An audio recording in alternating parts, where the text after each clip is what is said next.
Oh, faithfully conveying value and interpreting great books from around the world. Hello, this is Sally's Book Talk. Today, I'm going to introduce you to a book called Favor with the subtitle Trust-Based Monarch-Minister Relations and the Unfolding of Western Han History. Hearing this title, you might naturally think of those legendary women in history who received immense favor, like Daji, Baozi, Wei Zifu, and Yang Gufi.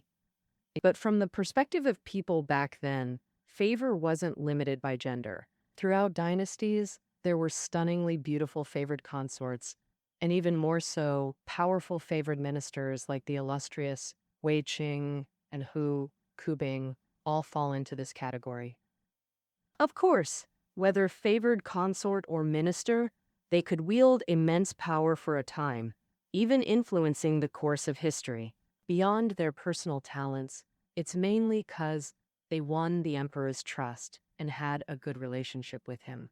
Oh, in imperial times, building a trust-based relationship with the emperor often meant boundless power, so it attracted countless subjects, one after another, vying for favor. The cycle of seeking favor, competing for it, losing it, and striving again fueled a crucial dynamic in people's lives during the imperial era. But regrettably, current mainstream historical research focuses mainly on political history, institutional history, and so on, with few examining history from the perspective of monarch-minister relations. To some extent, this book fills that gap. The author of this book is Zhang, a professor in the history department at Tsinghua University. For over a decade, he's focused on the history of everyday governance, and Favor is his latest work on the daily governance history of the Han Empire. This book is the author's latest achievement in researching the daily governance history of the Han Empire in recent years. After listening to this book, it'll help you understand why favor, or trust-based monarch-minister relations, could exist as a structural force influencing Chinese history for millennia. All right, back to the point. Next, I'll introduce the ins and outs of trust-based monarch-minister relations from three aspects, moving from surface to depth. First, what is trust-based monarch-minister relations? Second, how trust-based monarch-minister relations are established and terminated. Third, the driving forces of trust-based monarch-minister relations and their deeper historical significance. First, let's look at what trust-based monarch-minister relations are. Defining such a relationship clearly, especially one from over 2,000 years ago, is actually quite challenging. And one thing, life is good. Fortunately, the author chose the Western Han Dynasty, which has relatively abundant historical records. After careful examination, he discovered several main external manifestations of trust-based monarch-minister relations. First, it means being able to share the emperor's bedchamber and ride in the same carriage. In plain terms, ministers and consorts could frequently enter the emperor's bedroom, serve him, or ride together during outings, indicating trust. Because in the past, both the emperor's sleeping quarters and the carriage during travels were highly private, personal spaces. If a minister could enter these spaces and communicate face-to-face with the emperor, it naturally showed great trust. For example, during Emperor Jing of Han's reign, Prince Chao of Liang, Lu Wu, as a half-brother to the emperor, was initially favored and often traveled in the same carriage. But after conflicts over succession, Emperor Jing never shared a carriage with him again. Thus, whether one could ride in the same carriage with the emperor truly reflected the intimacy of the relationship.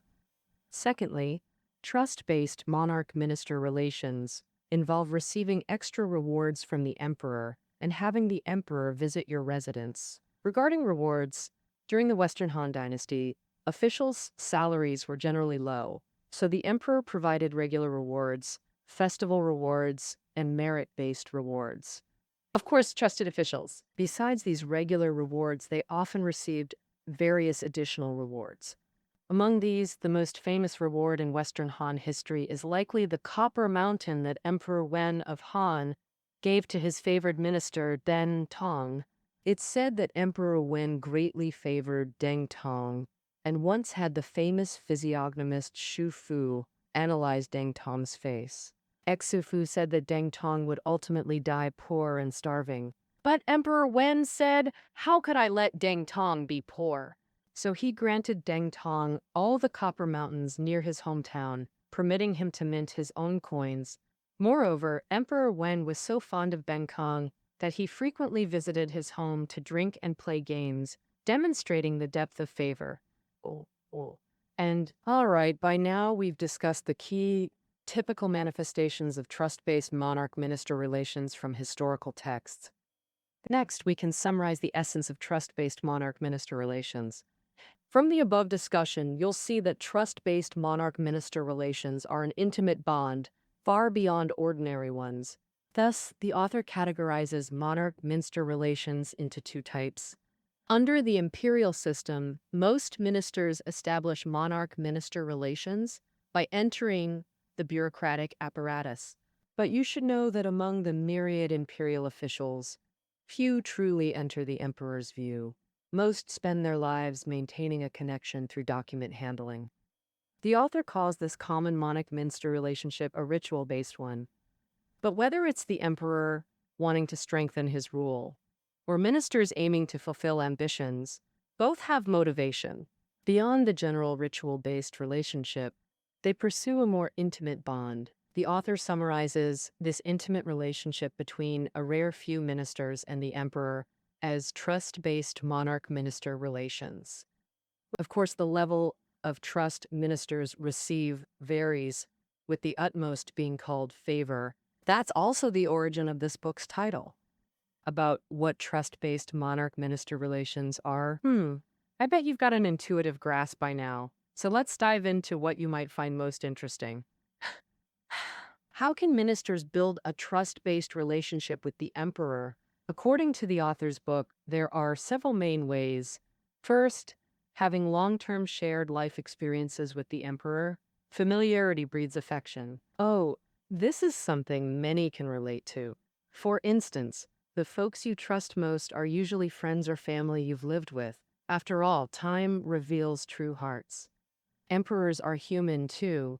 They often trust those who grew up with them, like eunuchs, wet nurses, or maternal relatives. For example, when Emperor Wu of Han was young, he lived long-term in the palace with his uncle Tianfen, building a close trust-based bond. Later, as Emperor Wu took personal control, Tianfen's status soared, and he eventually became chancellor. Second, encountering the emperor by chance. Such examples are everywhere in history, and the most famous is probably Deng Tong, whom we mentioned before. Back then, Deng Tong was just a boatman rowing for Emperor Wen, but one day, Emperor Wen dreamed he wanted to ascend to heaven but couldn't. Finally, a boatman-like figure pushed him from behind, helping him succeed. After waking, Emperor Wen noticed Deng Tong resembled the dream figure, so he became instantly enamored and favored him greatly. Lastly, it's through catering to the emperor's tastes and flattering him to gain favor. Say, if the emperor likes beautiful women, then you can win the emperor's favor by offering them. For instance, Princess Pingyang, Emperor Wu's sister, went all out for this, keeping over 10 beauties in her residence to present to the emperor. Unexpectedly, Emperor Wu didn't fancy any, but took a liking to the singing girl Wei Zifu, who later became the famous Empress Wei. Of course, these methods we've discussed only apply to a few people and aren't practical for most ordinary folks. But don't worry, during the Western Han Dynasty, there was the most practical way for ordinary ministers to gain the emperor's trust: submitting memorials. If you have insightful views on governance, you can submit a memorial to the emperor, impressing him with eloquent arguments. For example, famous ministers like Dong Shuo, Zhu Maiqin, and Dong Zhongshu during Emperor Wu's reign all fall into this category. Among them, the most famous is undoubtedly Tian Chengqiu, a favored minister in Emperor Wu's later years. In his later years, Emperor Wu of Han believed slander from close ministers. forcing Crown Prince Lu Ju to rebel.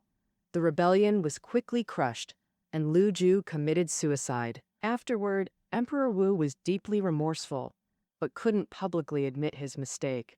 At this point, Tian Qian, who understood the emperor's thoughts, actively submitted a memorial to clear the crown prince's name, giving the emperor a way out, thus gaining Emperor Wu's appreciation. Within less than a year, he rose from a minor official managing Liu Bang's tomb to the central high command, truly a meteoric rise. Above are some typical paths to seek favor as outlined by the author. In practice, ways to seek favor may be far more numerous, but fundamentally, they all boil down to catering to tastes. As the saying goes, when the king of Chu likes slender waists, many starve to death in the palace. Of course, no matter what measures, they only increase the possibility of gaining favor. It also requires various strokes of luck to ultimately win the emperor's trust. Every relationship has a beginning and an end, and trust-based relationships are no exception. Now that we've discussed how trust-based monarch-minister relations are established, next, let's see how they come to an end. First, if either the monarch or minister dies, the trust-based relationship naturally ends. If the emperor dies first, unless entrusted on his deathbed to serve as a regent, it's hard for this trust to extend to the new emperor, as a new ruler brings new ministers, is the historical norm.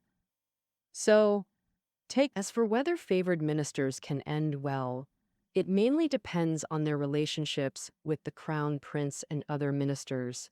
Only those who tread carefully and maintain good relations can withdraw safely, but in reality, few achieve this. For example, Bing Tang, whom we mentioned earlier, was highly favored during Emperor Wen's time, but as soon as Emperor Jing ascended, he dismissed Ding Tong, seized the Copper Mountain, and confiscated all his assets. Pitiful Ding Tong, once the richest man under heaven, truly fulfilled the physiognomist Shufu's words, penniless and starving to death on the streets. If a favored minister dies first, the emperor might extend some privileges to his descendants, but the trust-based relationship with their father can hardly pass to the children. It ends automatically. Secondly, if the emperor changes heart, the trust-based relationship ends abruptly. Many favors come suddenly and vanish unexpectedly.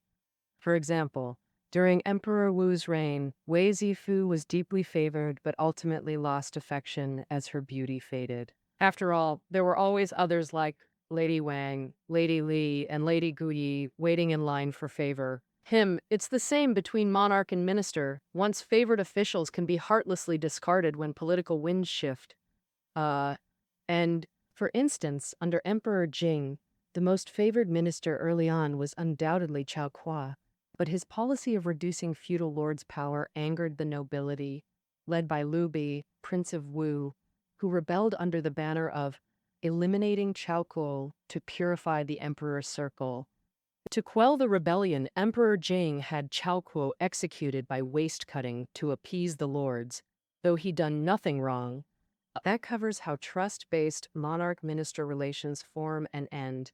Now, let's explore their fundamental motivations. From the emperor's view, building trust-based relations mainly ensures personal safety and satisfies preferences. First, though, the most powerful emperors have vulnerabilities. To protect themselves and rule effectively, they need trusted ministers. When Emperor Wen was installed as emperor by powerful figures like Zhao and Chen Ping, he felt insecure without court connections.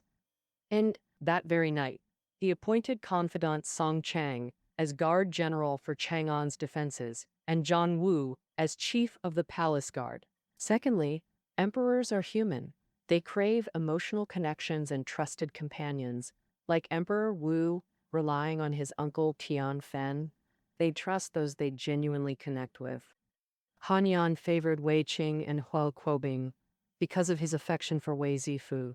Having covered imperial motives, let's examine why ministers actively pursue such relationships. They're far more driven in this dynamic. The most crucial reason lies in building a good relationship with the emperor. which brings all sorts of benefits. In imperial times, the emperor held ultimate authority over titles, resources, and benefits. For ministers wanting to rise quickly, winning the emperor's trust was a direct shortcut. So, actively catering to the emperor's will and building a close relationship became a secret weapon for many ministers to overtake others. Take a case from the Western Han period. Emperor Wu, to fund his northern campaigns against the Xiongnu, went all out to raise money, implementing many short-sighted fiscal policies. At the time, Yan Yi, the Grand Minister of Agriculture in charge of state finances, said this wasn't good, which angered Emperor Wu, but he couldn't find any fault with Yan Yi. Zhang Tang, a minister well-versed in laws who advocated harsh punishments, to please Emperor Wu, reported that someone had spoken ill of Yan Yi regarding the new state policies. Yan Yi's mouth moved as if to speak, but he didn't respond. Naturally, moving his mouth meant he had something to say but didn't, likely something bad. This was considered silent slander. Yan Yi harbored opinions about state policies but didn't report them to the emperor, instead engaging in defamation. This was a capital offense. Thus, Yang Yi was sentenced to death, and Zhang Tang, who had relieved Emperor Wu's worries, naturally gained more favor. Moreover, under the imperial system, ministers wanting to realize their ambitions and push their political agendas must gain the monarch's trust. As the saying goes, gain the ruler to practice the way, so even upright ministers would deliberately cater to the emperor. For example, the summer after Guang's death, large hailstones fell in Chang'an. Confucian scholar Xiao Wangji interpreted this as a sign of yin and yang imbalance, caused by ministers monopolizing power, and pointed fingers at the Huang family. Ever since Emperor Xuan ascended the throne, everyone had lived under Guang's shadow, harboring dissatisfaction but being powerless had to endure quietly.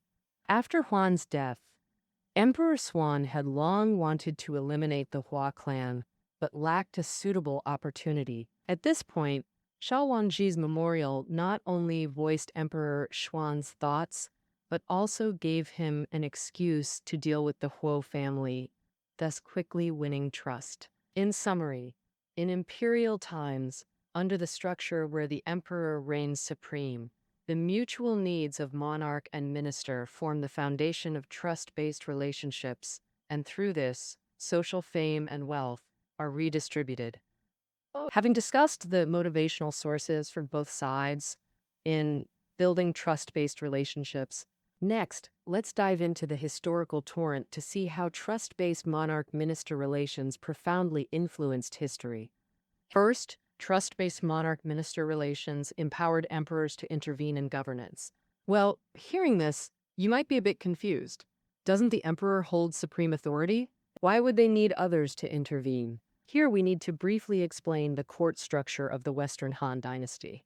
Though emperors were the highest authority, daily governance was mainly handled by the chancellor. For emperors to influence matters, they had to work through the chancellor, a system historians call the monarch-chancellor delegation. This delegation system initially constrained imperial power effectively. To break free, successive emperors appointed confidants to meddle in traditionally chancellor-controlled affairs, expanding their authority. Emperor Wu exemplified this best. He weakened the chancellor's power by frequent replacements and installed confidants centrally and locally to directly intervene. For instance, at court, his favorite Zhang Tang as censor-in-chief not only oversaw justice, but shaped fiscal policy, even rivaling the chancellor's influence. Locally, to tighten control, Wu directly appointed confidants as regional inspectors. As central auditors monitoring regions, these appointments expanded imperial power through direct intervention. Over time, you'll notice a fascinating pattern. Trusted aides gradually institutionalized into formal administrative bodies. Quote, take regional inspectors. Started as auditors under Emperor Wu, but grew into provincial governors as their trusted roles expanded. Similarly, the Department of State Affairs in Eastern Han, Central Secretariat in Northern dynasties, Ming's Grand Secretariat, and Qing's Grand Council all began as advisory groups of confidants before becoming core power institutions. Secondly, trust-based relations rooted in traditional relationship-based society fueled national administration.